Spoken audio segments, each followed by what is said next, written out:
بسم الله. السلام عليكم اخواتي، مرحبا بكم معنا في مطبخ حياه. نتمنى هذا الفيديو يلقاكم على خير وبخير وتكونوا كاملين ان شاء الله بصحه جيده. اليوم غنشارك معكم واحد الحليوه للعيد، كتجي لذيذه واقتصاديه وكتعطي كميه اللي مزيانه. كما كتشوفوا هنايا عندي واحد 250 غرام ديال الزبده، واحد الرابعه، وعندي واحد رشه ملح وبيضه، وعندي كاس السكر العبار كامل، كاس العنبه، كاس السكر ديال العنبه. غنخدم هاد السكر والزبده والبيض وهذا مليحه مزيان، وهاد السكر فاني 7.5 غرام غنخدمهم مزيان تيرجعوا على شكل بوماد.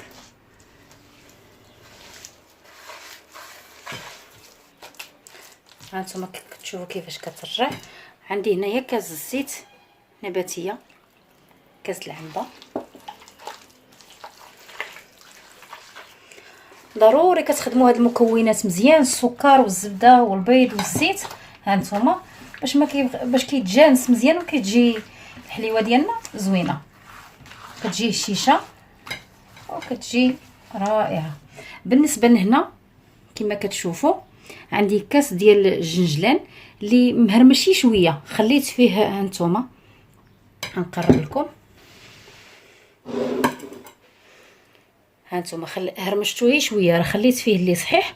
وعندي كاس ديال الكاوكاو، عملت هذاك الكاوكاو الصغير البلدي، حمرته حيدت له غير النص اللي حيدت له القشره، وباقي خليت له القشره حتى هو هرمشته. هانتوما شوفوا كيفاش مهرمش،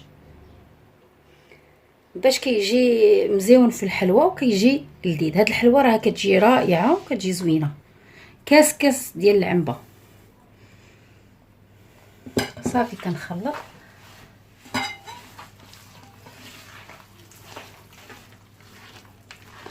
هانتوما ملي كنخلطوا هاد المكونات صافي، دابا غنبداو نضيفوا الدقيق. حتى الدقيق غنقول لكم تقريبا شحال كيدخل فيه. واحد الساشيه ديال خميره الحلويات 8 غرام، هي ساشيه وحده، هي اصلا كتجي هشيشه هاد الحلوه وزوينه. غنبقى نضيف الدقيق وكنجمع حتى نحصلوا على واحد العجين اللي يكون رطب وزوين. احنا جمعنا العجين، هانتوما شوفوا القوام ديال العجين راه تيكون رطب، راه 7 الكيسان ونص ديال العنبه اللي دخلوا لي في العجين، يعني 750 غرام. صافي غنقسم العجين ديالي على 3 باش نطلقوا شويه بشويه.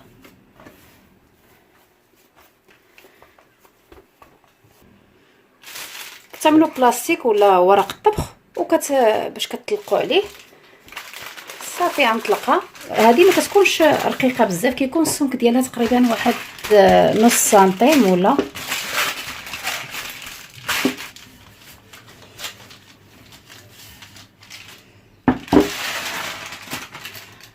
كنحاولوا كنقادوها على مستطيله وكنخليو لها كما قلت لكم السمك واحد نص سنتيم. كنجيبوا واحد الفرشيط وكنخبشوها بحال هكا.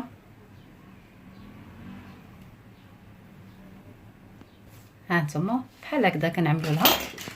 غنقطعها على شكل هلال. عندي المرشم كنستعنوا هكا بالدقيق باش ما كتلصقناش، كتقطعوا باش ما بغيتو حتى بالكاس كتقطعوا به.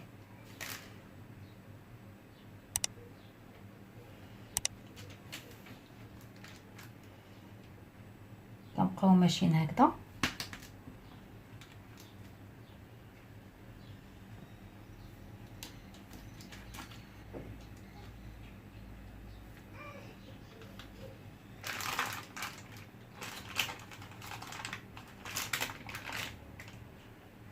صافي وكنبداو نهزو كنعملو في اللاطه اللي غندخلو فيها الفرن.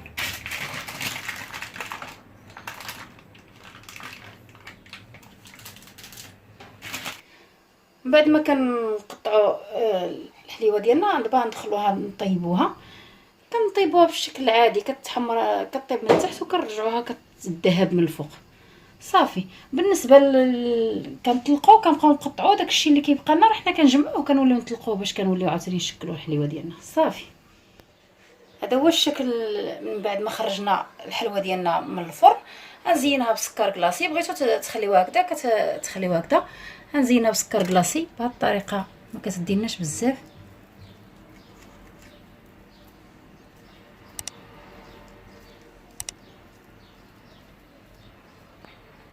هذا هو الشكل النهائي ديال الحلوه ديالنا. كتجي زوينه وكتجي رائعه وسهله في التحضير، والمذاق راه كتجي روعه. نتمنى هذا الفيديو ينال الاعجاب ديالكم، وجربوها راه بدون تردد، راها كتجي هشيشه كتذوب في الفم.